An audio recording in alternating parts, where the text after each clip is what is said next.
आता तरी वाचलीये तुमची मुक्ता, पण अजून बरीच परीक्षा बाकी आहे. हा का आत्माराम?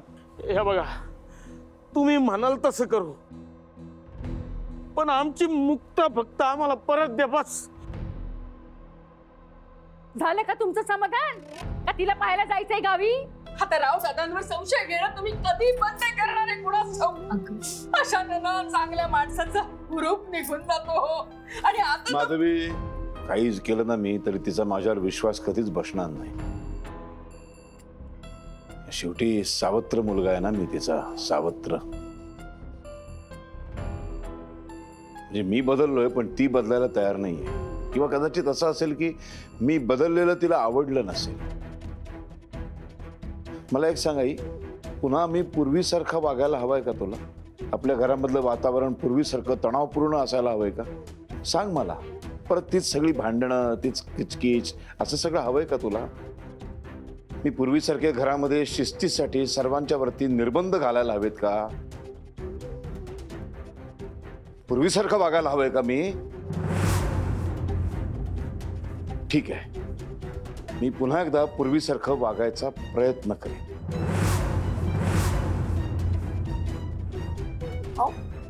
अहो ऐका ना, अहो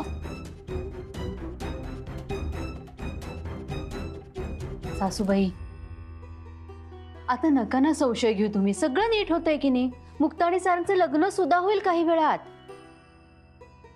बरं जाऊ दे, मी कशाला आले होते. देवदेवक ठेवायचे ना, सगळी तयारी केली मी.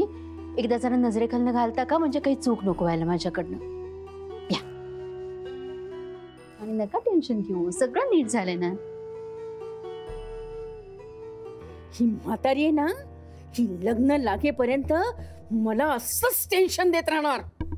पण एकदा का लग्न लागलं की मग तिलाच टेन्शन येणार.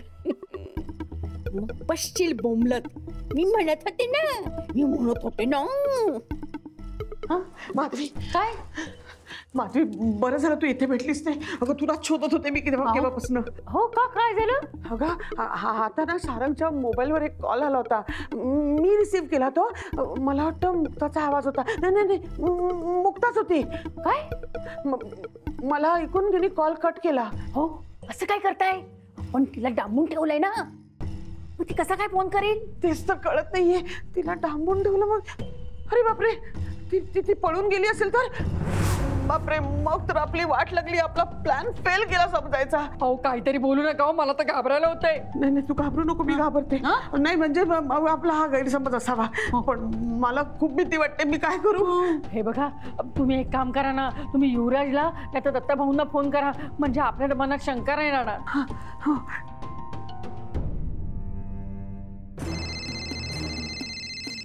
हा त्या आता बोल. आत्या नाही, युवराज, तू मुक्ताला जिथे डांबून ठेवलंयस तिथे ती आहे की पळून गेली? पळून काय पॉसिबलच नाहीये. एकतर जागा खूप आउटसाइडला आहे, मी घर लॉक केलंय. एक मिनिट आत्या, तू का विचारतेस हे? अरे नाही रे, सारंगच्या मोबाईलवर एक कॉल आला होता, मी रिसीव्ह केला होता. अरे अगदी मुक्तासारखा आवाज होता. तिच्या सारखा होता ना, म्हणजे तिचा नव्हता ना.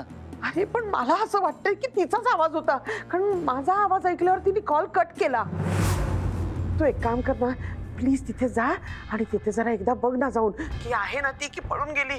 ती जर पळून गेली ना तर आपलं अवघड होईल. बघ बाबा, प्लीज जा तिकडे. अगं आत्या, ती जागा खूप लांब आहे इथून. बरं मी एक काम करतो, मी खात्री करून घेतो, ठीक आहे? तू जसा बोललो का तुझा. काय झालं मामा? अरे मुक्ता सारंगला कॉल करण्याचा प्रयत्न करते. काय? कसं काय शक्य आहे ते? अरे पण तिच्याकडे तिचा मोबाईल नव्हता ना. अरे म्हणजे दुसऱ्या कोणाच तरी फोनवरून केला असेल. मामा, मुक्ता सटकली असणार. नाही रे, एवढं सोपं नाहीये ते. अरे ते तर मला पण माहितीये, पण मामा लक्षात ठेवती मुक्ता आहे, फार दीड शहाणी आहे ती, आणि मुक्ता सटकू शकते. मामा मी एक काम करतो, मी जाऊन बघून येतो. अरे येडा झाला का? गाडीने जरी गेलास ना तरी 1.5-2 तास लागतील. आणि ती सटकली म्हणून तुझी वाट बघत बसणार आहे का ती तिथे? त्यापेक्षा आपण इथे लक्ष घालूया, हिला घेऊन पटकन लग्नात जाऊया आणि पटापट लग्न उरकून घेऊया. आणि मला नक्की वाटते ती तिथून निसटली नसणार. उगाच पळापळीमध्ये एनर्जी वाया जाईल आपली.